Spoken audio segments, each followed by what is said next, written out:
നമുക്കിന്ന് രാവിലെ എണീച്ചപ്പം തന്നെ ഒരു പണി കിട്ടിയിട്ടുണ്ട്. എന്താണെന്ന് വെച്ചാൽ നമുക്ക് ഈ ചെടിച്ചട്ടി ഒന്ന് മാറ്റണം. ഓക്കെ, അപ്പോൾ നമുക്ക് മാറ്റേണ്ട ചെടി എന്ന് വെച്ചാൽ ഇതാ ഈ കാണുന്നതാണ് നമ്മുടെ ചെടി. ഇതൊന്നായിട്ട് പോയിട്ടുണ്ട്. ഇതൊക്കെ മാറ്റിയിട്ട് നമുക്ക് വേറൊരു പുതിയ ചെടിച്ചട്ടീൻ്റെ അകത്തേക്ക് നമുക്ക് ഫുള്ളായിട്ട് നട്ട് പിടിപ്പിക്കണം.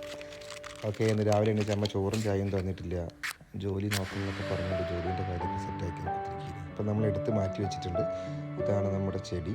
നമ്മളെടുത്ത് മെല്ലെ ഇങ്ങനെ അമ്മയാണ് എടുത്ത്, ഞാനല്ല എടുത്ത്, അതെടുത്ത് ഇങ്ങനെ മാറ്റി വെച്ചിട്ട് അപ്പുറത്തേക്ക് മാറ്റി വെച്ചിട്ടുണ്ട് ഫുള്ളായിട്ട്. പക്ഷെ അത് ഫുള്ളായിട്ട് എടുക്കാൻ പറ്റുന്നില്ല, കാര്യമില്ല. അതിൻ്റെ വേറെ കടിയിൽ പിടിച്ചതിനെ കൊണ്ട് മെല്ലെ മെല്ലെ എടുക്കാൻ പറ്റുന്നുള്ളൂ. എന്നിട്ട് അമ്മ അത് മര്യാദയ്ക്ക് എടുത്തിട്ടുണ്ട്. എന്നെ കൊണ്ടൊന്നും പറ്റത്തില്ല, അതിലാണ് ചാണകമുണ്ട്, എനിക്കിഷ്ടമല്ല. അപ്പോൾ അത് മെല്ലെ ഇങ്ങനെ എടുത്ത് അമ്മ മാറ്റി വെച്ചിട്ടുണ്ട്. എന്ത് രസമല്ലേ ഇങ്ങനെ വരുന്നതാണ്. പക്ഷെ എന്തോ ആവോ, അതിൻ്റെ ഒരു കുഞ്ഞിച്ചെടി ഇപ്പുറത്തും കിടക്കുന്നുണ്ടോന്നുണ്ട്. അത് ഞാൻ മെല്ലെ പറിച്ചപ്പുറത്ത് വെച്ചിട്ടുണ്ട് കേട്ടോ. എന്നിട്ട് നമുക്ക് ഇതെടുത്തിട്ട് കൊണ്ട് കഴുകി വരാം. ഓക്കെ, ഇന്നലെ നമ്മുടെ ഒരു കിളി ചത്തുപോയി, കിളിണ്ടായിരുന്നു. ഇതാണ് നമ്മുടെ അവക്കുട്ടി. പക്ഷേ ഇതിൻ്റെ ഒരു പാർട്ണറും കൂടെ ഉണ്ടായിരുന്നു, അതിന്നേരം മരിച്ചുപോയി.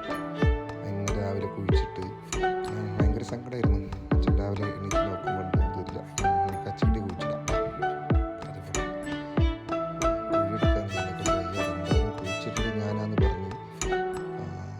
കുഴിച്ചിട്ടപ്പോൾ അമ്മ പറയാണ്, എന്നെപ്പോലെ തന്നെ വളഞ്ഞങ്ങനെ നിൽക്കുന്നത്, ഈ നന്നാവില്ല എന്നൊക്കെ പറഞ്ഞ് ഇങ്ങനെ കുത്തിരിക്കുക. എന്താ ചെയ്യാൻ എനിക്ക് അറിഞ്ഞൂടാ, ഒക്കെ റെഡി ആക്കണമെന്ന്. എന്തായാലും ഇത് ഇനി അതിൻ്റെ അകത്തേക്ക് ഇട്ടിട്ട് വലിയ കാര്യമൊന്നുണ്ടെന്ന് എനിക്ക് തോന്നുന്നില്ല. അമ്മ തന്നെ ചെയ്തോട്ടെ, നല്ല. അങ്ങനെ രണ്ട് ഭാഗത്തു നിന്നും മണ്ണൊക്കെ അപ്പുറത്തേക്ക് ഇപ്പുറത്തേക്ക് എടുത്തിട്ട് ആ ചെടി പ്രോപ്പറായിട്ട് വെച്ചിട്ടുണ്ട്. നന്നായി വന്നാൽ മതി. ഇതാണ് ഫൈനൽ ലുക്ക്. എങ്ങനെയുണ്ട്, ഇഷ്ടപ്പെട്ടോ? രസമല്ലേ കാണാൻ? ഓക്കെ, ഇഷ്ടപ്പെട്ടാൽ ലൈക്ക് ചെയ്യുക, സബ്സ്ക്രൈബ്